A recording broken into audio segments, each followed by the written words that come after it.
Any questions about the lab? Or the homework? Okay.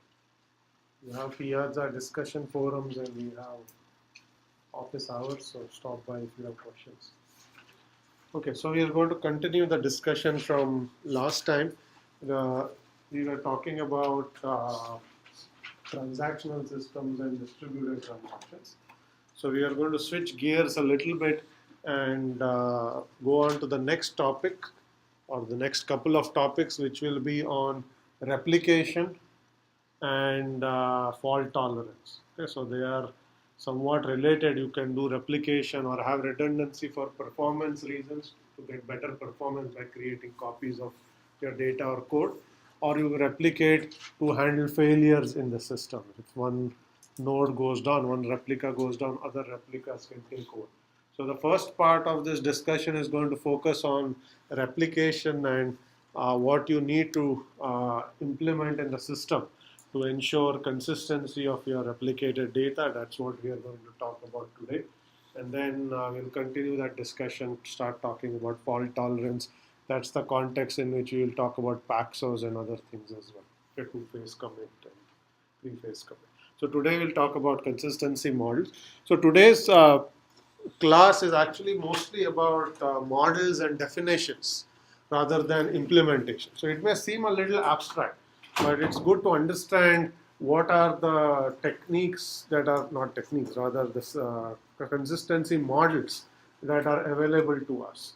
And as we go along in subsequent lectures, we will see how real systems implement these models. Okay, so today's discussion might sound a little abstract, but we will try to make it more concrete as we will go along. And you will see that in real systems, you actually take very simple approaches. You don't try to implement very strict consistency models that may be expensive. So, but we will here, for purposes of completeness, we will define the entire spectrum of consistency models. So we'll start with what is replication. You probably understand what replication means. If you recall what we said in our very first or second lecture, we said when you replicate, you can replicate the data, you can replicate the computation, or both. Okay, replicating the data and replicating the computation are two independent dimensions. Okay, here you have some application. Okay, the application runs as, let's say, a distributed application. So there is some code. If you have multiple copies of it, then you're replicating the code. Okay. The application may have maintain state or data. Okay, the state could be kept on disk or it could be kept in memory. And if you now replicate the state as well, okay, then you have replicated the data of the application. Here, by data replication, we mean the disk state, not the memory state. But in general, you could also replicate the memory state. Okay. So data replication is a very common technique used in distributed systems. It is used for a number of reasons. I already talked about the two key reasons why you want to replicate: better reliability and better performance. Better reliability says that if one node goes down for any reason and the data on that node now becomes unavailable, you can use another one. Okay, so the application continues to provide access to its data, even though some nodes may have crashed. Okay? You can also get protection against data corruption. If some nodes experiences data corruption, the data is not lost, you have another copy. Okay? So that is why you do data replication for better reliability. We will talk about providing reliability and fault tolerance subsequently. Okay? The other reason to do this is for a better performance, and we also talked about this earlier.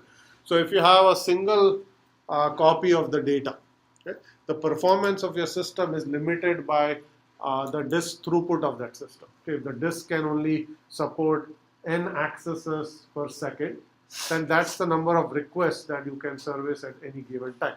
If your application as a whole needs to service a much larger user base than that, then you will need to replicate, because otherwise that disk on that machine is going to be a bottleneck. So if you create multiple copies, requests can be serviced in parallel. So you get more parallelism and higher throughput. Okay? So if you do this well, you can scale with the size of the number of replicas. So if you have n replicas, okay, and you have no other bottlenecks, you should be able to sustain n times the throughput of a single replica. So that gives you scale. But typically, you may have other bottlenecks so that you don't get a linear scaler, but that's the ideal you can get in this system. The other way to other reason for getting performance is geographical distribution. Okay, this is also important in distributed systems where your users may be spread across large geographic area. They could be global. You may have users in different continents. Okay? Now, if you have replication, okay, then you can always also send the request to the closest replica. So you also get lower latencies.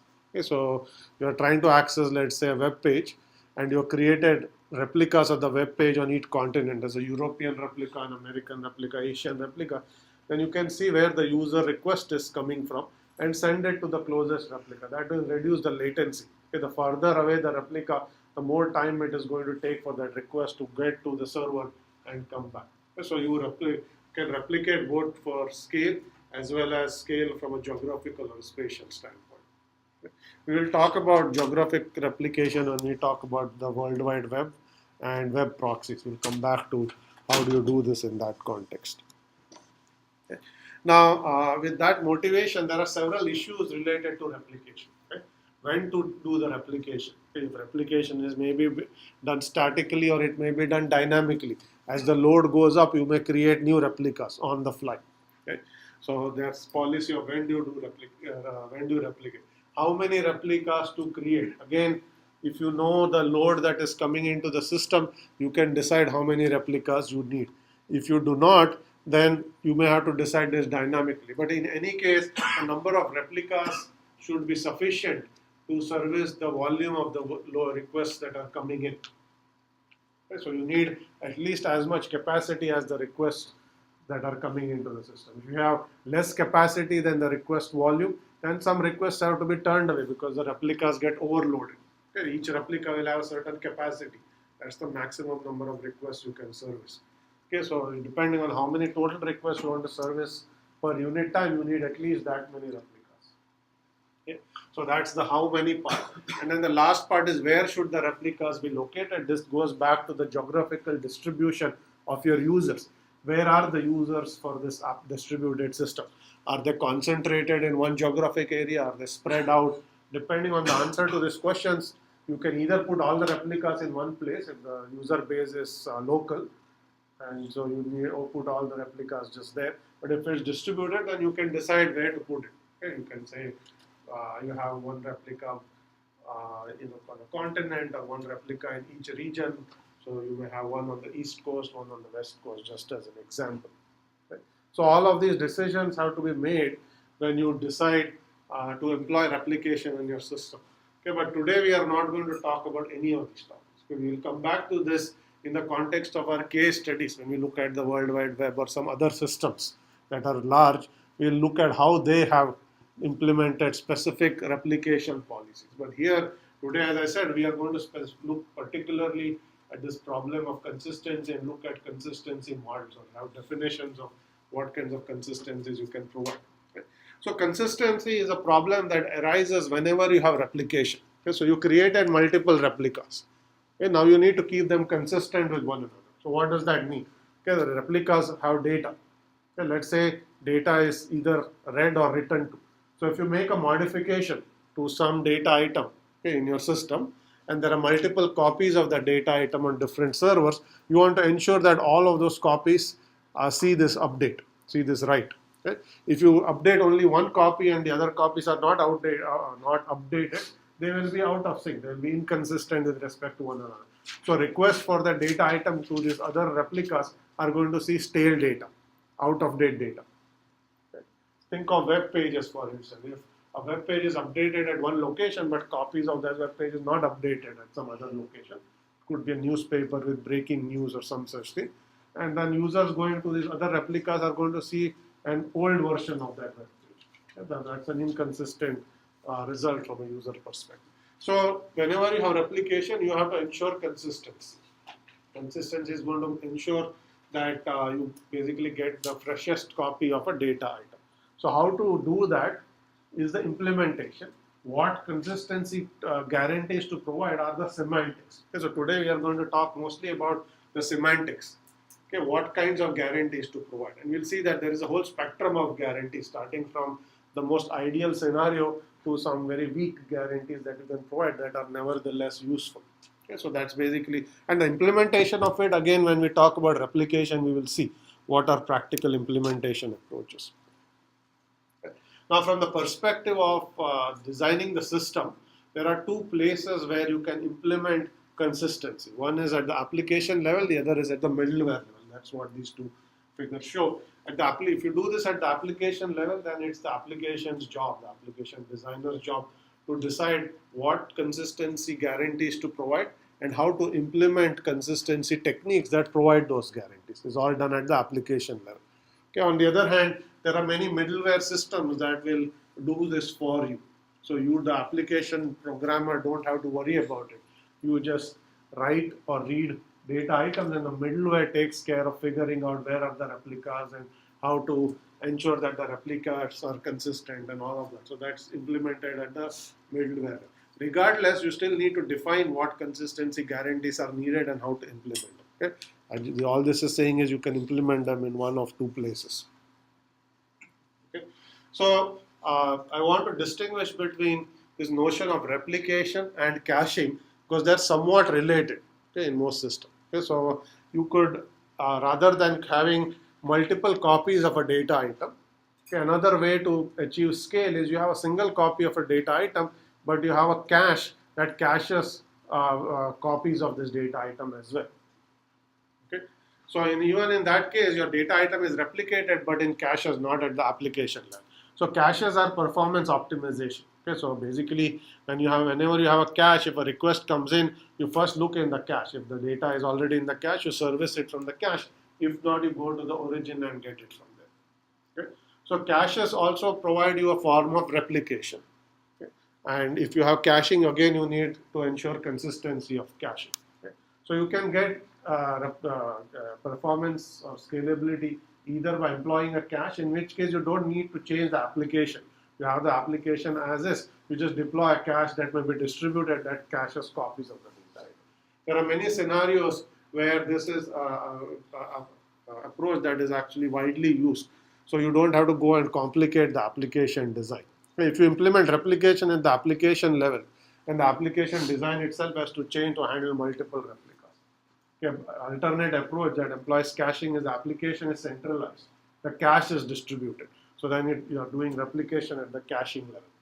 Okay, so that's something to keep in mind. When we look at the web, we will see that often replication in the web is done through caching rather than at the web server level. You can also do server level replication. Okay. Now, when it comes to consistency guarantees, there are some things we need to keep in mind. Okay. So let's say there is an object or some data item in your application that is replicated n times. Okay. Now, if n is greater than 1, which means there are multiple copies, and whenever this object is updated at any of the replica, you have to update it at all of the replicas, okay, so that you ensure consistency. Now, what consistency technique you pick depends somewhat on how frequently the object is accessed. Okay? In other words, if let's say the read frequency is R and the write frequency is W, that says how frequently is it read and how frequently is it updated. Okay? Then if the write frequency, if the read is much smaller than write, which means it's frequently updated and rarely written, rather frequently updated and rarely read, then you basically, if you employ a strict consistency guarantee, then it's going to waste a lot of overhead because you're writing frequently. Every time you write, you have to send a notification to all the replicas saying here is the new version of this object. Okay? And you send, so all these messages go out. That's the overhead of the consistency protocol, but it's rarely read. So you're doing all this work trying to keep all the replicas in sync. Okay, but nobody is reading that updated object because the read frequency is very low. Okay. So that says that in such scenarios, you may want to weaken your consistency guarantee because otherwise you pay a higher overhead than may be necessary. Now, if the opposite is true, which means it is frequently read and rarely written, then it is okay to pay the price because you're reading, let's say, this is a popular web page. Let's say it's the home page of some popular news site. So it is frequently accessed. Hundreds of requests per second are reading this web page. Okay, maybe it's written once every 10 minutes or 15 minutes. That's how frequently it's updated. So you have one write, it's infrequent as compared to the number of reads, it's okay to pay the price and update all of the copies. Okay, the effort you put in updating it is going to pay itself back because the read frequency is very high, so you will actually read it soon after it's updated. So in such scenarios, you do want to pay the price of stronger consistency, okay, because you will actually get good consistency guarantees and you won't see stale data and so on. So in some sense, depending on the object frequency, you may decide what consistency guarantees to provide, how strict should the consistency guarantees be. Okay. And we'll see where, I already described scenarios where you loosen. Okay. There are other reasons you may loosen this consistency guarantee simply because you don't want to pay the price at all regardless of the read or write frequency, and we'll look at those as well. Okay. So with that, we are now going to start talking about actual semantics. So first we will look at what are called data-centric consistency models, and then the next class will be client-centric. So in data-centric, what this means is what consistency guarantees do you provide from the perspective of the data store. Okay, this is a replicated data store, meaning that these are disks on independent machines that store copies of the data from the application. Okay. So they collectively form a logical data store. Think of it as a logical disk for the application that spans multiple physical machines. Okay, so you are reading and writing from this logical disk. Right? Each read and write hits a particular physical disk or a physical replica. So the question is, when a read comes in or a write comes in, what kinds of guarantees should a data store provide with respect to previously seen reads and writes? Okay, that is what we will call a data-centric model. Okay, so in other words, it's a contract between the higher level processes and the data store, which says if the processes obey certain rules, what kinds of guarantees will the data store provide? And I understand that's a little bit an abstract observation, but we will see what this means in practice in the next few slides. Okay? So at a very high level, what the data store needs to do is whenever a read comes in, you want to provide the results of the most recent update. Okay? Any read to a data item should return the most recently written copy of the data item. That's the most recent version. Okay? If you provide older version, then you're providing inconsistent data. Okay? So that is basically what we are going to try to achieve from our consistency protocol. So all of the protocols or guarantees will attempt to return the results of the most recent write or the last write. Okay? So intuitively that sounds like the right thing to do. But as we will see, because this is a distributed system, even defining what the last write means is not an easy task. Okay? Because its clocks may not be synchronized, or how do you even know what is the most recent write may not always be clear. So depending on how you define the most recent write, that itself will give us a variety of guarantees, and we'll look at those one at a time. Okay? So we'll start with strict consistency. Okay, this is the simplest and the strictest version of consistency. So basically it says any read request always returns the result of the most recent write in the system. Okay? Now to define the most recent write, we have implicitly assumed a globally synchronized clock. Okay, otherwise you can't even know what the most recent write is. So let's assume that you have a global clock, which you really don't. Given this global clock, then all writes are ordered. You have total ordering. So read may come in and hit any replica. Okay, and that replica should somehow return the most recent write anywhere in the system. Okay, the update for the data item may have gone to some other replica. The read is coming here at a later time, and that read should return the results of that write. Okay? So basically it implicitly assumes the presence of a global clock, and it also assumes that as soon as a write comes in, it is immediately visible to all processes, meaning all replicas.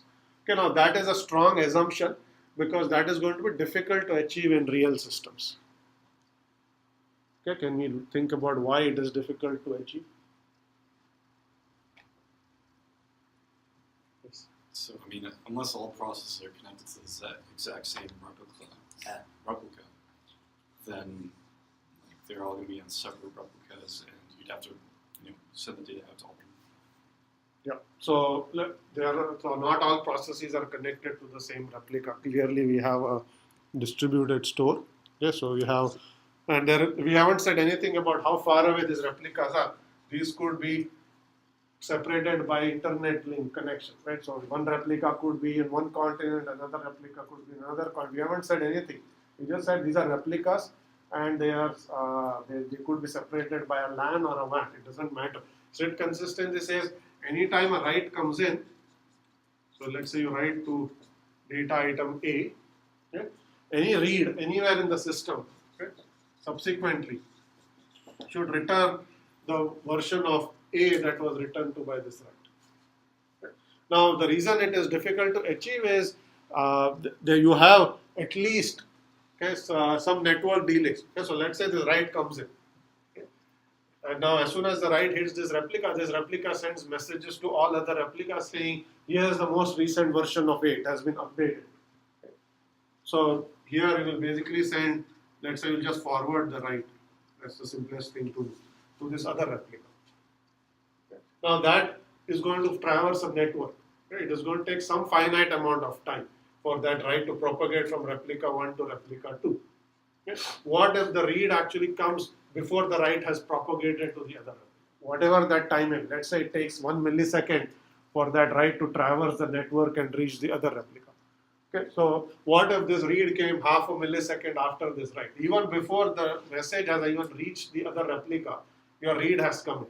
Based on our definition, this read needs to return the results of this write because this write has come in before the read. But you don't even have enough time for the message to propagate. Okay? So this replica is not even aware, okay, that this read has even appeared because it hasn't even gotten that notification. The notification is in transit. Okay? So as you can see, there are all these scenarios which make strict consistency somewhat difficult. It's not impossible. There are scenarios by which you can certainly delay that read and wait for any notifications to appear and then reply to it. There's nothing that says as soon as the read comes in, you have to reply.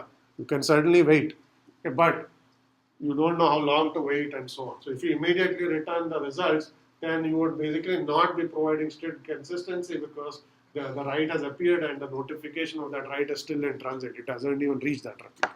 So it is an ideal form of consistency which says you will never return stale results. Okay? But it assumes that somehow you have to agree on the ordering, that there is a global clock, okay, which we implicitly assumed here. This write may be in transit, but when it reaches this other replica, what timestamp should it pick for the write? How does it know what is the exact time? Because these clocks cannot be actually perfectly synchronized, as you already see. So there are all these real world problems that you have to deal with, but that's what strict consistency means. A very simple idea, but difficult to achieve in practice because of various reasons. Okay. So now we'll start relaxing strict consistency and get a spectrum of techniques. Okay. They all sound somewhat similar, but they are slightly different. Yes, so are there any examples where strict consistency, because like I'm sure in websites and news web server updates it's not used. So are there any real life examples? Okay, the question is, are there any real life examples of where strict consistency is used? So strict consistency is expensive. So if you use it, you have to be willing to pay the price. Most systems do not actually provide strict consistency. They allow for some tolerances and they will actually weaken it in some scenario. But when we come to the web, we will see there are ways by which you can actually implement strict consistency if you want. The real systems choose to pay the price is up to the designer, application design. So it is not impossible, but it is expensive. So most systems tend not to implement it because of that. Okay. So the next one step weaker than strict consistency, in fact, is 2 steps weaker, as you'll see. But it's somewhat weaker is this notion of sequential consistency. Okay, so this essentially assumes the following. It assumes that all operations within processes are executed in some sequential order, and within a process you basically respect program order. Okay, so any interleaving will be allowed. Okay, all processes have to agree on the interleaving, and then within that interleaving, each process has to respect program order. So what this means is the following. So here are 4 processes, and here the x-axis is time, okay? And you're showing some reads and writes, okay, that this process is executed. Program order means what order this process execute those read and write requests. Okay, you cannot violate this. So if one operation happened before the other operation. In any interleaving, you have to agree that this operation has happened before that operation, because that's the order in which that process executed. Right? But what is allowed is you order all the reads and writes here, and then you take some interleaving. You just interleave them in some way, and make all the processes agree that that is the interleaving we will all agree upon. Whether that is what actually happened in practice, we will not worry about, because there is no global clock. Okay?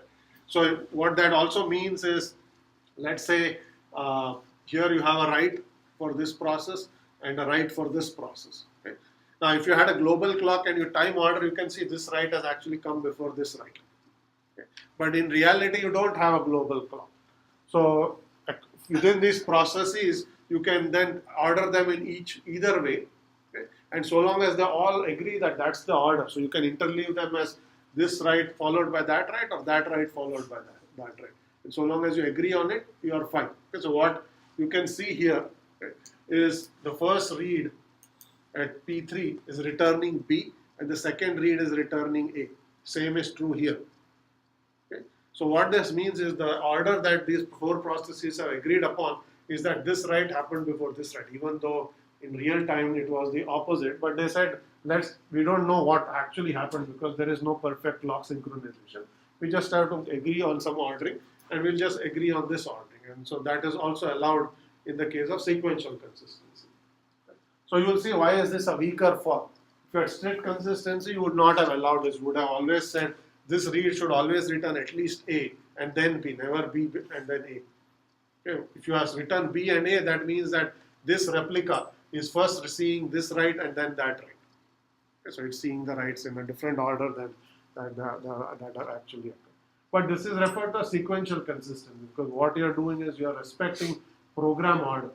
Within a program, you will never invert. So if there was a subsequent write here, you will never say that write happened before that write, because that's the one they are executed. Okay, so that's what you have to basically ensure. So you have to ensure that program order is maintained, and any interleaving is allowed, so long as everyone agrees on what is that interleaving is. Okay. So this is referred to as sequential consistency, and here is a counter example that says this is not sequentially consistent, because these are the same two writes. P3, first when it reads X, it gets B, and then when it reads X again, it gets A. Okay, so this replica has seen P2's write before P1's write. P4 is seeing it in the opposite order. It's seeing A followed by B. Okay. So in this case, so we'll say that is not sequentially consistent, because these processes are not agreeing on the order of these writes. One is seeing the writes in order A, 1, 2, and the other in the opposite order. So this is not sequentially consistent. They at least have to agree. Okay? So pick one. It doesn't matter which one you pick, but they all agree that that's the order. If you just see them in different order, then this is not going to be sequentially consistent. Yes. No. So would multicasting help with this? Okay. Question is, would multicasting help with it? So this is not saying anything about how you implement this. This is what I said. These are definitions. So when you design your application, you should ask, what consistency guarantees will I provide? Is it strict consistency? Is it sequential consistency? We'll see linearizability and others. Once you pick a particular consistency semantic, then comes the question you're asking, say, how do I implement it? Okay. At this point, we are not talking about implementation techniques at all. Okay. There are many different ways to implement it. You may use multicasting, but that's not going to be enough. You have to have additional protocol messages to agree that this is the ordering which we all agree upon. Okay, multicasting simply tells you a write has occurred and propagates it. It doesn't force an ordering. Okay. All right. So that's sequential consistency. Next is linearizability, which basically takes. Okay, you have a question. In which case would a sequential consistency be useful? I mean, why would A be better than B in some cases? Not able to appreciate that. Okay. Are you asking if you had done A followed by B, is that better? I mean, if P3 and P4 have a different order of reads. P3 and P4 have a different. So here P3 and P4 have a different order of reads. This is not sequential consistent. This is sequentially consistent. The same figure where you had A, B would also be sequentially consistent, because they are still agreeing on the order. Okay? But if you see BA and AB, that's not sequentially consistent, because that's saying that the reads have been ordered differently by two different processes, or they're seeing the reads, writes rather, in two different order. But in which case it would be a preferred choice? In which case would you want sequential consistency? It's a mod.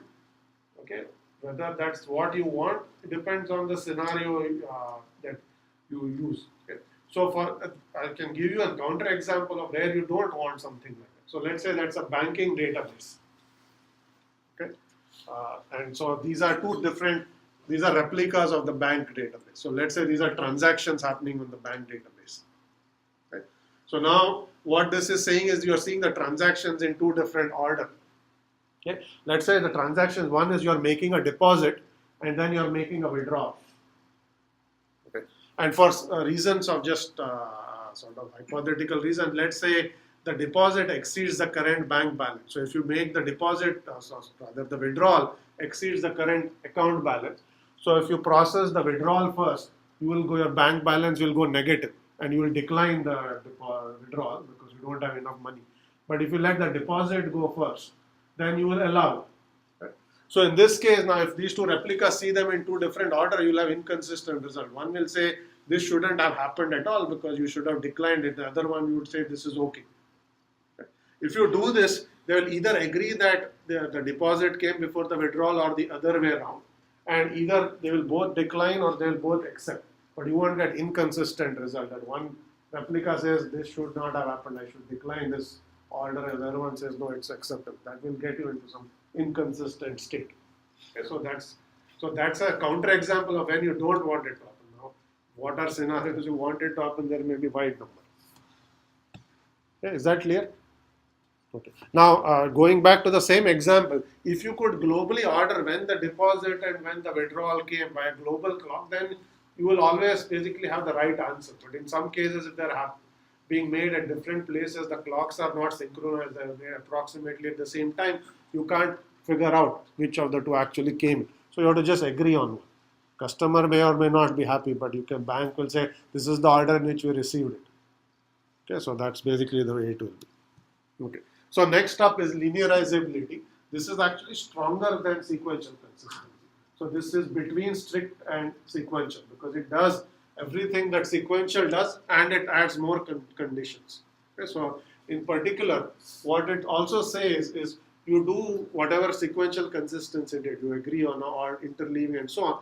But in addition, if there is a timestamp associated with every event, every read or write, if the timestamp of X is less than timestamp of Y, then that operation should precede the other operation. So this is like saying if there's a happened before relationship between those two, then you can't violate it. Okay? So if they're independent events, you pick one of those order. Doesn't matter which one you pick. If they're dependent by some reads or writes, then you are required to pick the order that is given to you by dependency. You cannot just say they happened in some other order. Okay, in this case, you can pick an order. It doesn't matter. Okay, we didn't say if they're related by some timestamps or some messages in between, then you have to respect that order. You are allowed to do anything. Okay, in linearizability, you are not allowed to do that. Okay, so just a quick difference between linearizability and this last time we talked about serializability. Serializability is a concept that's used in databases. Okay, they are used at a transaction level. Okay, so you said that you basically pick an order of transactions as if they executed sequentially. Linearizability is basically at the granularity of reads and writes in a distributed data. So it's not a concept that's applied to transactions. Okay? You're talking about reads and writes and you're trying to find an order in which those reads and writes occurred. So what should the read return? Okay? Or which write should it return? So that is what we're trying to do here. Okay, so here's an example of three processes, P1, P2, P3. They have three variables X, Y, Z. Okay? Each of them will set X equals 1, Y equals 1, Z equals 1, and then they print the other two. Okay? They all execute concurrently. As a result of that, those 6 statements will be actually executed in some interleaved order. Okay? And then the question is, what are they allowed to print? So you will see here are several different orders, okay, for X, Y, and Z. And then each of those print something, because we have this 3 print statements, so they'll print a string of zeros and 1. Okay, and what is being shown here is, and then here y-axis is of course time, so that's the order in which they got interleaved. So in this case, all of them are going to see or be valid from a linearizability perspective. Okay? And the reason for this is there is, although this may not be apparent, there are messages these processes are passing between one another. Okay? It's not clear just by looking at this, but you can actually, if you see what their processes are doing, they are exchanging implicit messages. How is that?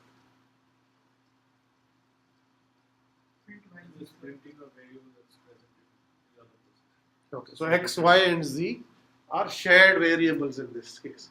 There's no implicit message passing, but by simply writing to x and then reading x in some other process, okay, you have sent a message. Okay, you put a value into a shared buffer that's x. Some other process has picked up the value. That's like sending a message from one to another. Okay, that is going to give you a happened before relationship between this and this.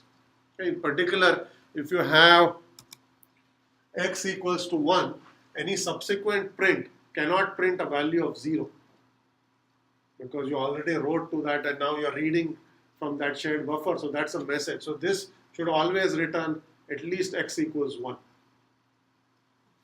Okay? So anything that basically once x equals 1, y equals 1 and z equals 1 are executed, any subsequent print statement that involves printing the value of that variable always have to return 1.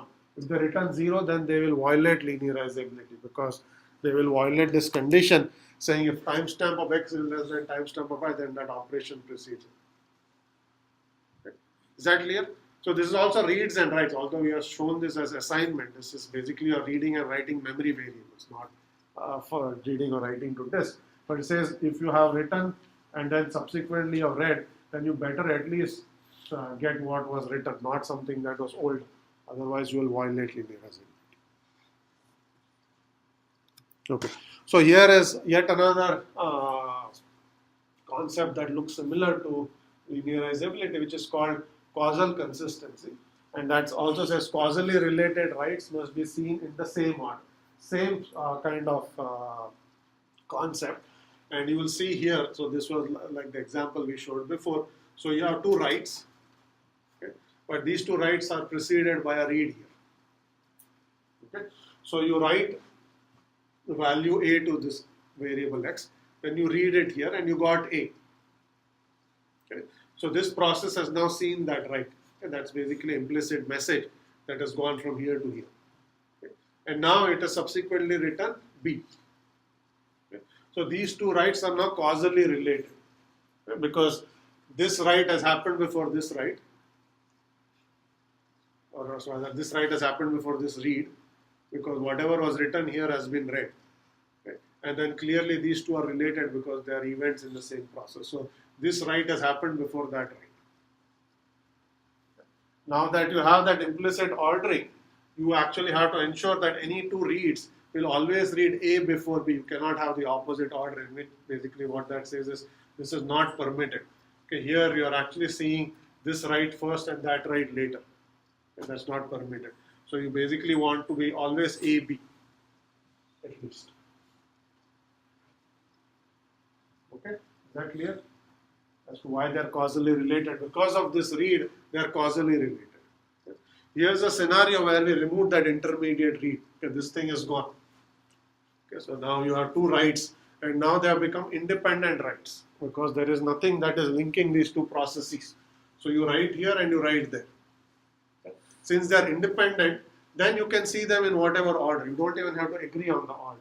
So then this is permitted, where this process sees B before A and this process sees A before B. Because we have said if they are causally related, see them in the same order. If they are not causally related, you don't even have to agree on the order. In sequential consistency, you at least have to agree on the order, because the same example there had said that both of them have to see them in the same order. Here we are saying if they are not related, they are independent event. We don't care what order they see it. If they are causally related, then you should ensure that the same order is seen. Okay? Any questions here? In the not permitted case, when is it not consistent? So what's the question? In this case, the not permitted case, why would it not be consistent? You should have always seen A and then B.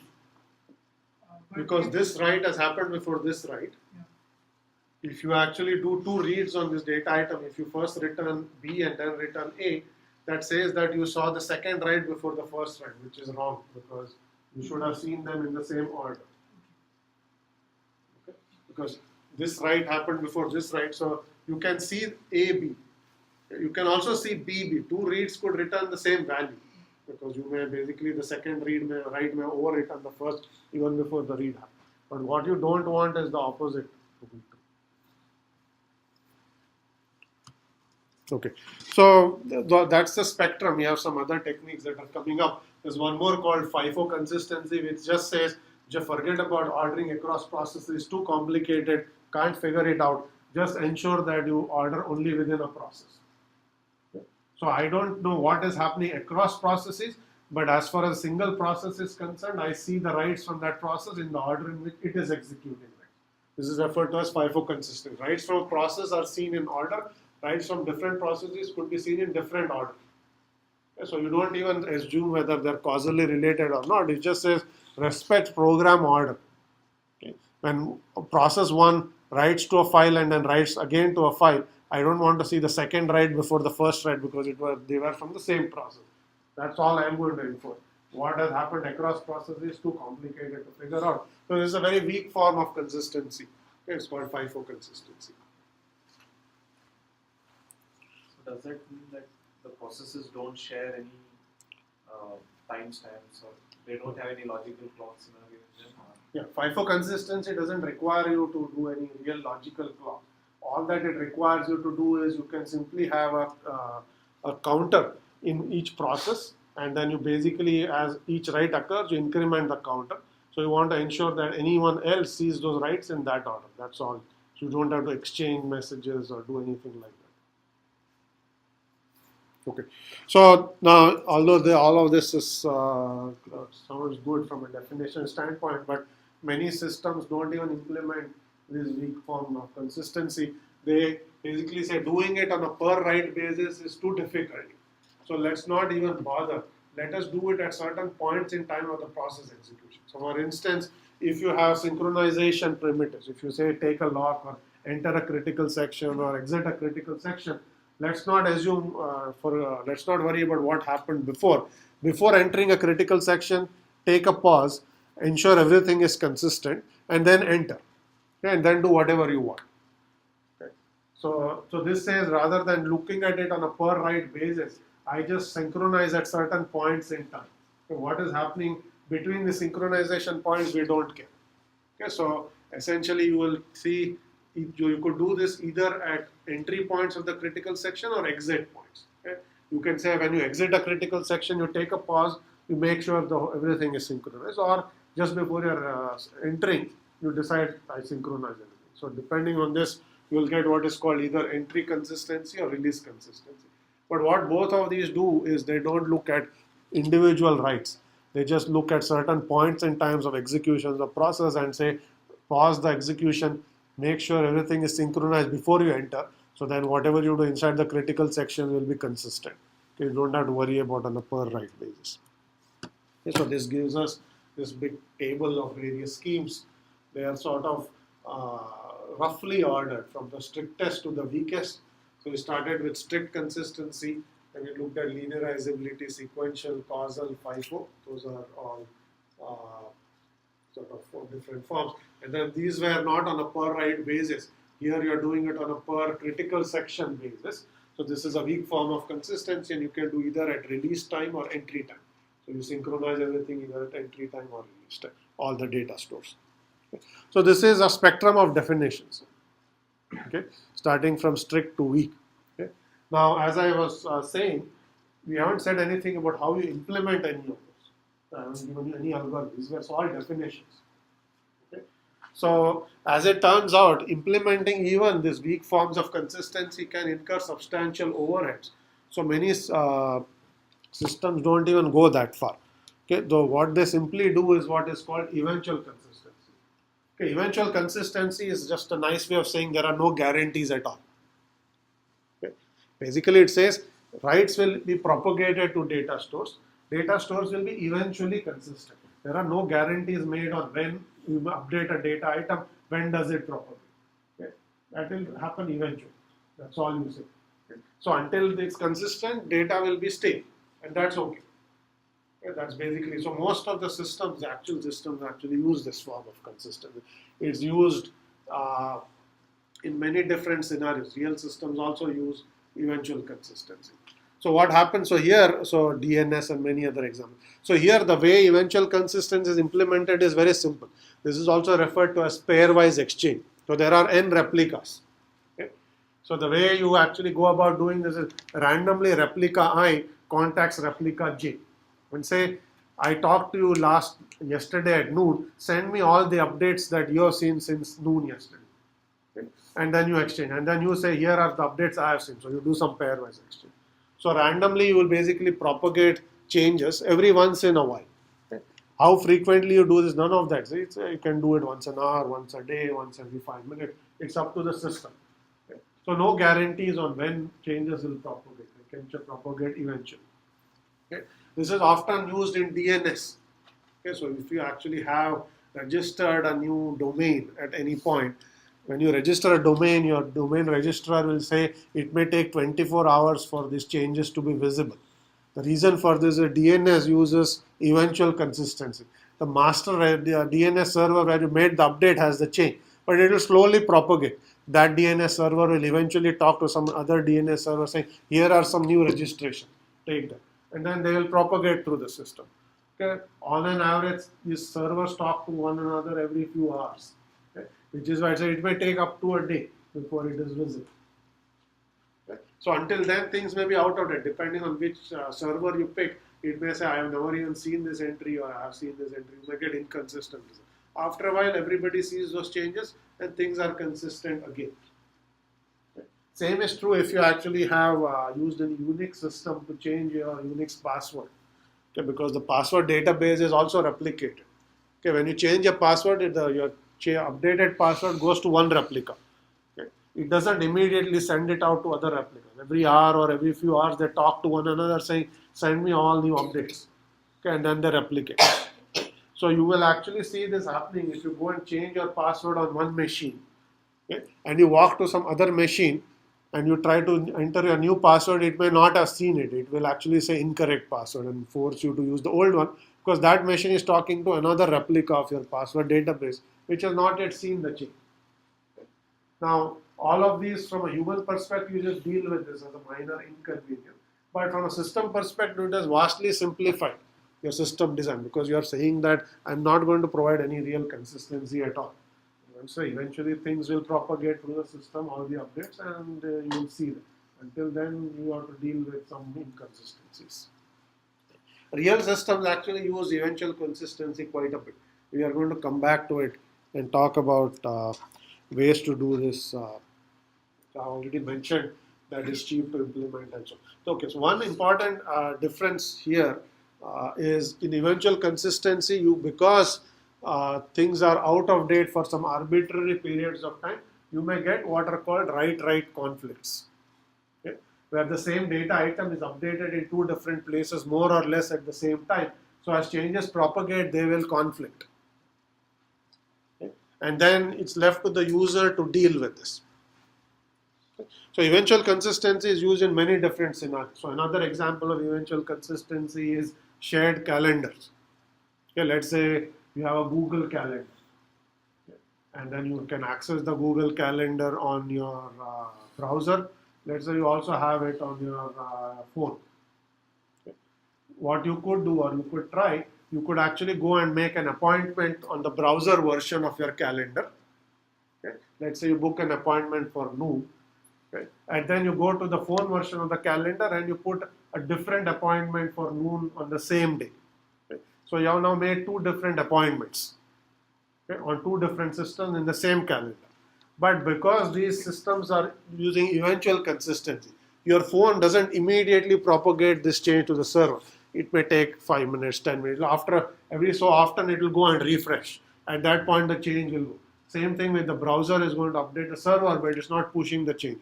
So now you will see what is called a write-write conflict because you made appointment for the same time or two different appointments for the same time. That's a very simple scenario of what's called a write-write conflict. Same thing happens in any eventually consistent system.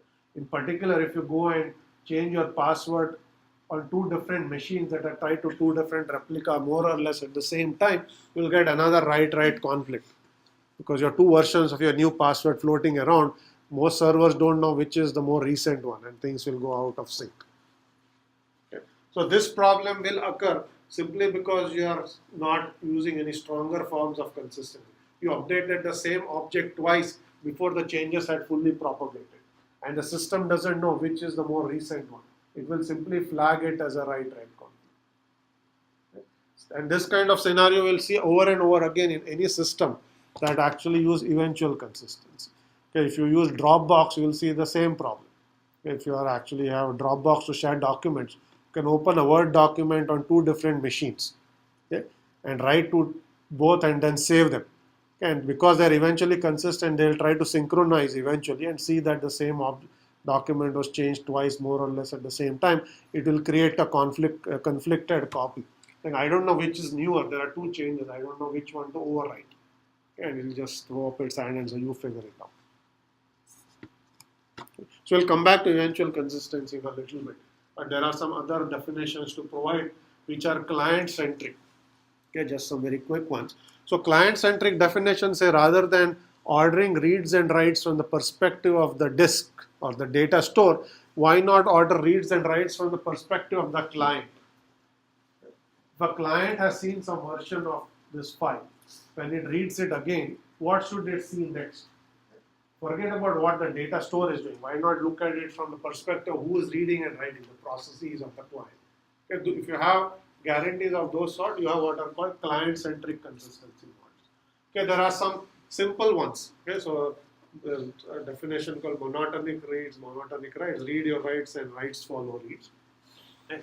Monotonic reads basically says once you read a data item or a file, subsequent reads on the data item at least give you either the same version or a newer version. Okay.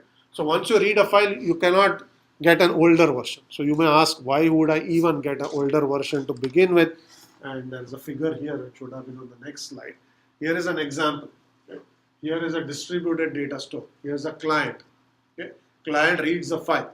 Okay. The file is returned from this replica. And let's say you get a file that was modified 5 minutes ago. Okay. Subsequently, the client, let's say this laptop travels to some other location and tries to read the same file from this distributed data store.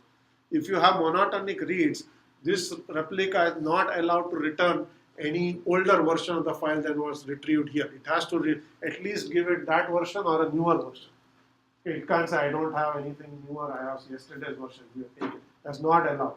You have to at least give that version or a newer version. Okay, so that is what is referred to as monotonic reads. Okay, monotonic writes, similar concept from a writes perspective, saying a write must be propagated to all the replicas before a subsequent writes from the same process. This is like FIFO consistency. This is saying if I send a write and another write, they are seen in the same order. You can't say send them in different orders. Okay. Read your write says a read of X always returns the write of X from that same process. If I have written to a file, if I read it, I should at least see the version I wrote, not some older version that somebody else wrote.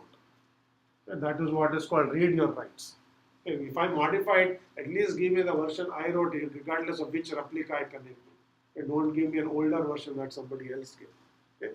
Write follow read says a write following a read taking place, which will take place on the same or more recent version of it. Okay, which basically says if you read something and then write it, at least write to that version or a newer version. Don't overwrite an older version.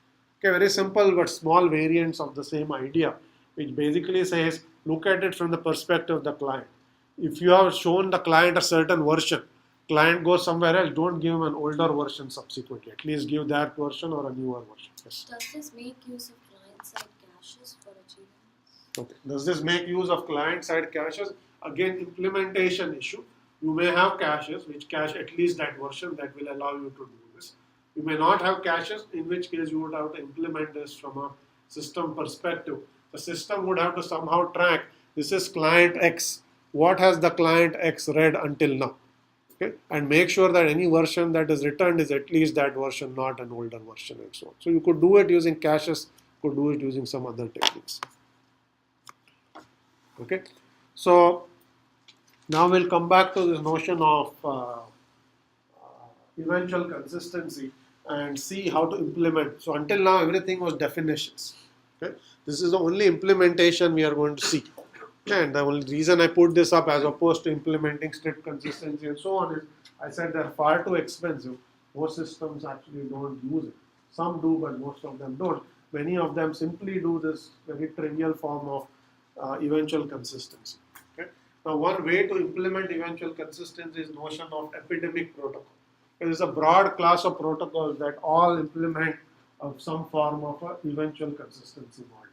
And the reason and the way it was designed was there was a system called Bayou that was implemented. I think it was late 80s or maybe early 90s at Xerox PARC. PARC was a research lab of Xerox Corporation. It still exists today. And so this was a project being done there. And what they were trying to do was design a system that had laptops that were communicating with one another to exchange some data. Right? And in those days and even today, when you have laptops, you have to assume that laptops are not always connected to the network. You have a laptop, you shut it, you go off, ride a bus or something, and then when you're in the bus, it's not connected to it. Then you go back and you reconnect, you go home, you are reconnected. Okay, so mobile devices are examples of machines that are what are called weakly connected, which means they're not always connected to the network. They disconnect and reconnect at a subsequent time. Okay. Then the question is, if you have this kind of scenario where the machines themselves are not always connected, how do you implement consistency to begin with? Okay. Let's say you wanted to implement strict consistency. Okay. Write comes. You want to propagate it to all the replica. Replica data is on a laptop. It's not even connected to the network. How do you tell it? You cannot. Right? So there are this whole class of protocols that I talked about. Assume that all the nodes are actually connected. You can at least propagate those changes to those nodes as soon as the write comes and so on. Okay. But as soon as when you have mobile devices, all bets are off because these devices are fundamentally weakly connected. You cannot assume they have the same level of connectivity as a desktop that's on an Ethernet LAN that's always up or a server. Okay. These machines will be disconnected. So then the question is, what kinds of guarantees can you give? Consistency guarantees when your machines themselves are not connected. Okay, data may be changing, but I can't tell the machine. Or you may have changed the data on your machine. It cannot tell anyone else that the data has changed. Okay. So that is the context in which they came up with the notion of eventual consistency. Okay. So basically they said if you are not connected, you have to give very weak form of consistency that eventually you will reconnect. Eventually any changes you have seen will propagate out, or any changes that are made outside will propagate in. At that point, things may become consistent again. Right? So that was basically the whole notion of eventual consistency. How it was designed in those days, it still is a very useful concept. Okay? Now, how to implement it was this, that's the reason it's called Epidemic Protocol, is they basically said, how do you implement eventual consistency? They said, let's use some ideas from real life of how infectious diseases spread. Okay? This is why it's called epidemic, because we want to treat an update as if it's a germ that is spreading through the system. And we want to spread this germ as quickly as possible to all the nodes, create an epidemic. Okay? So that's the basic idea. So how do epidemics, how do diseases spread, infectious diseases? Okay? They spread to what is referred to as pairwise exchange. Okay? You have a bad cold, okay, you go and shake hands with somebody, you pass on your germ. That person falls sick, they do the same thing and other people fall sick. Okay? This is referred to as pairwise exchange. Nodes I and J connect, they exchange some data and they infect one another. Okay? So what are you trying to infect? An update is an infection you want to spread. So you will basically do the same pairwise exchange. Node I will pick node J at random. And node J, that when it's connected, it will pick node J at random and it will push all of its updates to that node, it will get all of the updates from the other node. Yeah, and this process will continue randomly. So as soon as one write hits, it will randomly spread through the system. Whenever the first node talks to a second node, it will spread to the second node. Now each of these two nodes have the infection, they'll spread it to two other nodes and so on. So it will basically quickly spread through the system, and the update will be seen by a large fraction of the nodes. So this is referred to as a pairwise exchange scenario, and this is how you basically design any class of epidemic protocol. Now, how frequently does node I talk to node J? All of that is left to a specific implementation. The basic idea is the same. Okay, randomly select a node and do pairwise exchange of data using. Okay. So there are some definitions we will use to sort of analyze this a little more. So we'll call a data store an infective store if it has an update that it wants to spread. This is a node that has seen a write, either from a user or a write from some other node that has given it, right? It wants to spread. Okay. A susceptible store is a store, a data store that has not yet seen the infection, not yet seen that write. Okay. So you want to make all their replicas or all stores infected as quickly as possible. So in some sense, infected stores should try to talk to susceptible stores and spread this infection. Okay, so how quickly you do this depends on what the protocol is going to do. Okay, how aggressive it is and so on. There are many algorithms to do this. We are going to talk about two. Okay. The first one I already mentioned briefly. This is called anti-entropy, where server picks server Q at random, and they exchange updates. Okay. Updates could be push, pull, or both. Push says that I contacted you, so I'm going to push changes, but I'm not going to ask you for changes. You can either contact me and push, so all updates go one way. Pull is also one way, but I contact you and ask you for updates. Okay. You could of course do both. You contacted another node, why not give that node your updates and ask for both? Okay, so you can do push, pull, or both. Okay. Now here is a small property of Epidemic Protocol which says a pure push-based approach does not help spread updates quickly. If your Epidemic Protocol was just push-based, then it says that it is not very effective at pushing updates. Can you think of why? There could be, Yes. if there's two updates that's trying to push, one's older than the other, you try to wipe it backwards. Okay, so you're talking about two updates and wiping it backwards. That's true. We'll come to two updates in a little bit. Let's think of just one update. In fact, you shouldn't even think of stores. You should just think of, you are in this class. Let's say you have a cold. How quickly can you spread the cold to everyone else in the class? Okay, if you just use a push-based approach where you go and shake people's hands randomly, okay, is that going to actually work in terms of spreading the updates to everyone? Yes. So this is kind of like metaphorical, but like as opposed to like shaking everyone's hand, you could touch the doorknob or some other bottleneck. Yes. Yes, and you could touch a doorknob. Yes, you could do that. But that's not the question, though. The question was, if you just use the push-based approach, then will it work? It will only work when the server which is pushing has the new update, and only in that case it will work. Otherwise, it won't spread. Whereas in case of push-pull, either of the two servers have it, the update will spread. Okay, so that's a good observation. So remember that any server is either infected or susceptible. Infected means already gotten infected, or it is yet to see. Okay, think of how a push-based would work. Initially, only one server has the update. Okay? At this point, the infection is going to spread quickly. It will pick any node at random. It hasn't seen the update because it's the only one. So it will spread it. Those two will start spreading again. Okay? So the infection, so anytime you pick a server at random, the probability that it's susceptible is very high at the beginning because only a few nodes have seen the infection. The vast majority of nodes haven't seen anything. So you practically pick anyone, they will get infected immediately. Okay, but after a little while, a reasonable fraction of nodes have already seen the infection, and the fraction of nodes that are susceptible keeps shrinking. Okay? Now at this point, if you toss a coin and pick a node at random, the probability that you pick a susceptible node keeps on shrinking because the fraction of people or no servers that are not seeing the infection is very small. So very likely you'll see another susceptible or infected server, and you try to exchange, there is nothing to exchange because they're already seen. So you'll say there is nothing to do. Okay. So if you have a poor push-based approach, okay, after a while, initially the infection spreads very quickly. After a while, trying to infect the small number of yet to be infected server becomes harder and harder because you are picking at random. Okay?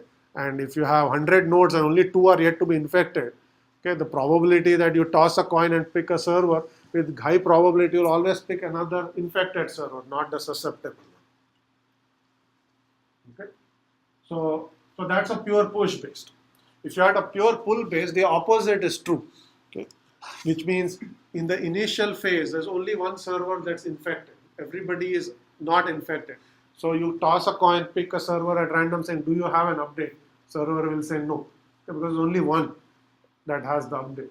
So initially it will spread very slowly because nodes are talking to one another and pulling, but there is nothing to pull. Okay, but after a while, maybe some node happens to pick this infected server and it gets it. Now 2 have the infection, and so it will spread very slowly. Okay, but once it spreads, it will after a little while it will spread quickly because as more and more servers have this infection, when you try to pull it, the probability you pick an infected server keeps going up. Okay, it will spread quickly. Okay. So now you have these two opposite scenarios where in one case you have a good initial startup phase but sort of a very long end case where you are trying to infect the last few stores, and the opposite is true. So if you combine push and pull, you get good properties. Okay? Because push, if you have both, meaning you do pairwise exchange, you just ask for updates and you also push updates. Okay? So you do both push and pull every time you talk to a server. This works very well because in the initial phase, the push works very well. Okay? In the latter phases, since nodes are also pulling, the yet to be infected servers will try to pull. They will contact some other server and say, give me an update. And since most of them are infected, they will quickly pull it. In the case of this pull approach, if you have a centralized repository, you already know that this is the place I'm going to update, then isn't it equivalent to push or pull? Why would I go for a push model? Or either push or pull would actually do. So you are asking if it's a centralized repository or centralized update, why would you not use it? So this doesn't assume any centralized scenario. It just assume update can occur anywhere. Okay, and then you are basically just trying to propagate. If you have a centralized entity where everybody pushes their changes and then everybody pulls it back, that's how source code repositories work. Clearly, as you can imagine, you have a central source code repository. You push to the master server and you pull. Then none of these problems occur. Okay? This is pairwise exchange. This is fully distributed, no central entity at all. If you have a central entity, you can do it some other ways. Okay. There was pairwise exchange even when you have centralized entity. This does not assume this. Even without the knowledge of the topology, shouldn't the pull and the push spread at the same rate? Because suppose there are 5 servers and just one server has got an update, and any 2 servers randomly can choose the other one. So in any case, there is very high chance initially that 2 servers that are susceptible will try to communicate with each other. The infection is only with one server. So shouldn't the rate be similar for both pull and push?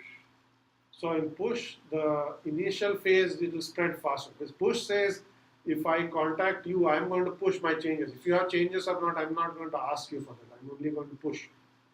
Right? So in this case, clearly the one that got the first right will talk to someone else at some point in time and push it. And then those two will contact some other servers and push it, and quickly things will multiply. Okay. In the pull case, what will happen is only one node has it. So there are lots of nodes talking to one another, but none of them have seen anything. When you try to pull from another node that hasn't seen it, you can't do anything. At least one of them has to contact the infected node for the update to spread at all. That probability is very low. It's 1 over n in probability where you have n nodes, right? So that's the problem. Okay. So that's anti-entropy. Very quickly, I'll talk about the other one. This is called rumor mongering. Okay. This is why this class of protocols, which are epidemic protocols, are also called gossip protocols. Okay. Because this is basically how rumors spread. Yeah, this is similar to how diseases spread, rumors also spread the same way, which is you have a hot piece of news that you want to spread. You talk to some friends and you tell them, they talk to some friends, and quickly lots of people know it. Okay? But what happens when you're trying to spread a piece of gossip? After a while, you think that everybody knows it, so you stop spreading it. Right? Because there's no point when everybody knows what the gossip is that you go keep telling everyone. You just say, okay, now it seems to have become well known, so I just stop. Okay? Same protocol or same idea is true in the groomer mongering protocol, also called gossiping, which is when you try to receive an update. When you first receive an update, P will try to push it to a random server Q. Okay? Now, if Q has already seen the update, okay, then you will toss a coin. With probability 1 over k, you will say that this seems to be well known already. I'm going to stop. I'm not going to continue. Okay? So you'll toss a coin, and the coin says heads, you continue. You contact another server R and you try to push it. But if the coin says tails, you say I stop because you already seen it. If you haven't seen it, you will continue. But the first time you see it, you will toss a coin. So there's a probabilistic back off. Okay? So as soon as you see that nodes have seen the update, you try to stop spreading it probabilistically by tossing a coin. Okay? There was some question. Yes. So this seems push oriented. So, like in the same sense with anti-entropy, you could combine both of them and have some servers that haven't got it yet pull. Yes. So you could certainly combine both. But this is basically saying this is how gossip spread. You don't go to some random friend and say, do you have a piece of gossip today? No. Typically, the person who has the gossip is the one most excited trying to spread it. So that is why it is a push-based approach. Okay? Yes, you could combine it. In fact, if you combine it, it will look like anti-entropy with push and pull. The only new thing here is there's a probabilistic backoff. It says, with some toss of coin, I stop, saying there's no point. Everybody knows this. Okay? So what that also says is that there is some non-zero probability, which is shown by this equation. I'm not going to go into that. But there's a non-zero probability that there will be some nodes that will never see the update because everybody has stopped. This is pure push-based. Everybody backs off. There is no more spreading. So the small group that has not seen it will never see it. Okay, so that's yes question.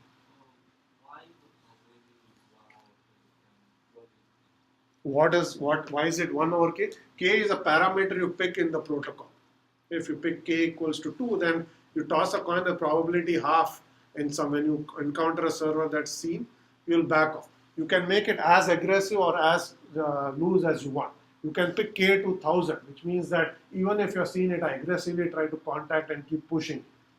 Okay? Or if you make it very small, then you will basically stop quickly. So that's a parameter of the protocol saying how aggressive is the back off or not backing off. Okay, so that's not that's a parameter. If you have that k defined, and this is the probability which some fraction of nodes will never see the update. Okay, so one last point, and then I'm going to stop.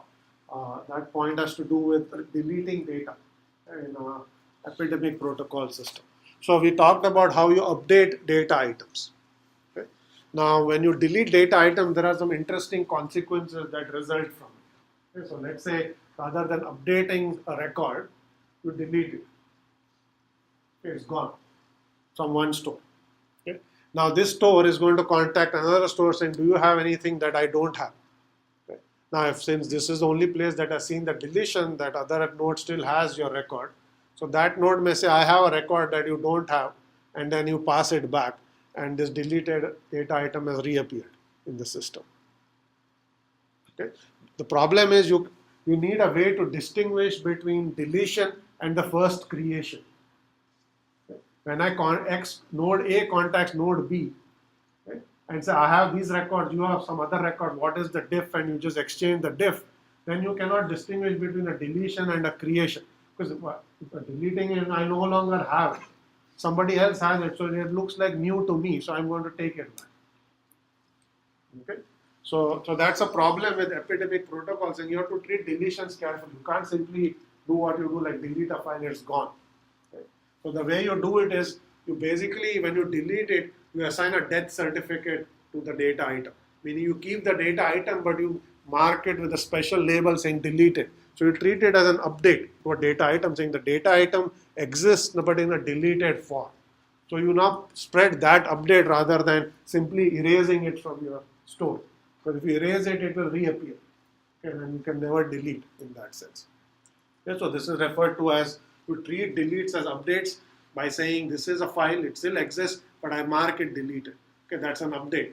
Okay, but I assign a new label, you spread that, and then once everyone has it, at some later point in time, you can then go and clean up saying, here are data items with death certificate that are 1 month old. Hopefully everybody has it now, so let's actually delete it at this point in time. Okay, and then you clean it up and hopefully it doesn't reappear because there is some store that I've never seen that's death certificate. Okay, so that's basically how you treat deletion. Okay, so you want to distinguish between deletion and initial creation. Okay, which look like the same thing. If I have it, you don't have it. I don't know if that because I deleted it or it's newly created. That's the part you want to distinguish. Okay, so that's all I have to say about epidemic protocols. Okay, as I said, they are widely used in variety of scenarios. Dropbox uses it. If you use your phone to synchronize calendars or contacts, they use it. You have source code control repositories, they use it. Okay, you may have centralized ones or your Git, which is actually distributed. Okay, Git can do pairwise exchange. You can contact a random Git repository that has the same Git repo, and you can do push and pull at that point. In fact, it does both push and pull. Okay, so there are many real systems that use this form of consistency. Okay, so let's stop here. We'll continue next time with another topic.